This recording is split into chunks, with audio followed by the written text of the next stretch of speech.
ఆంధ్రప్రదేశ్ ప్రభుత్వం పారిశ్రామికాభివృద్ధి పేరుతో భూములను దారాదత్తం చేస్తోన్న వైనం వివాదాస్పదమవుతోంది.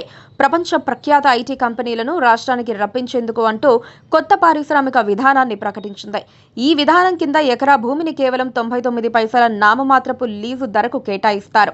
ఈ నిర్ణయం రాష్ట్రానికి భారీ పెట్టుబడులు, లక్షలాది ఉద్యోగాలు తెస్తుందని ప్రభుత్వం ఆశిస్తోంది. అయితే గతం తాలూకు చేదు అనుభవాలు, ప్రస్తుత విధానంలోని లొసుగులు అనేక అనుమానాలను రేకెత్తిస్తున్నాయి.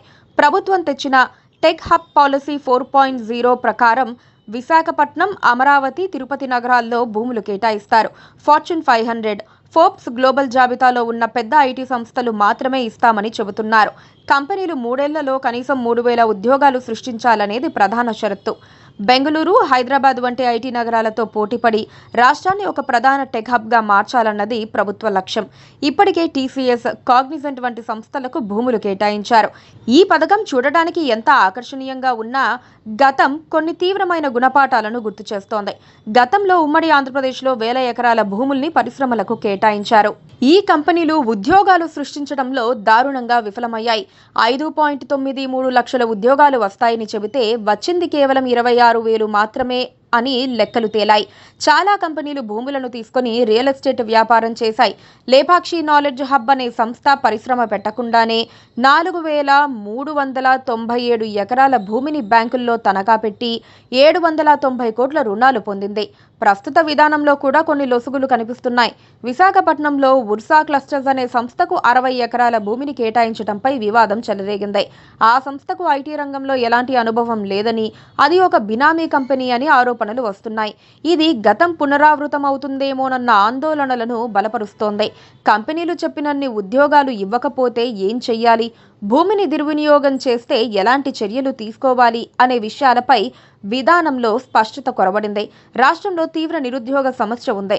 రాష్ట్రంలో 15 నుంచి 29 ఏళ్ల యువతలో నిరుద్యోగం ఎక్కువగా, దేశంలోనే అత్యధికం. యువతకు ఉద్యోగాలు కల్పించాలన్న ఒత్తిడి ప్రభుత్వంపై బలంగా ఉంది. అయితే రాష్ట్ర ఆర్థిక పరిస్థితి అంతంత మాత్రంగానే ఉంది. బడ్జెట్లో రెవెన్యూ లోటు, ద్రవ్య లోటు భారీగా ఉన్నాయి. ఇలాంటి సమయంలో ఆదాయాన్నిచ్చే భూములను నామమాత్రపు ధరకు ఇవ్వటం ఆర్థికంగా ప్రమాదకరమైన నిర్ణయంగా భావించాల్సిందే. పక్క రాష్ట్రాలైన తెలంగాణ, తమిళనాడు కేవలం భూమిపైనే కాకుండా విద్యుత్ రాయితీలు, పన్ను మినహాయింపులు వంటి సమగ్ర ప్యాకేజీలను అందిస్తున్నాయి.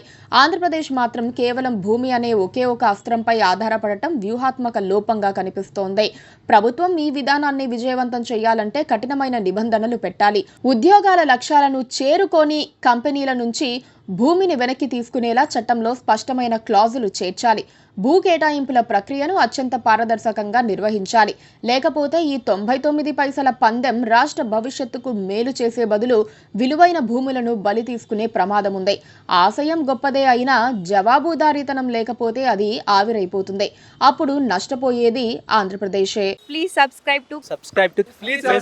Please subscribe to KTV Telugu. KTV Telugu. KTV Telugu. KTV Telugu channel.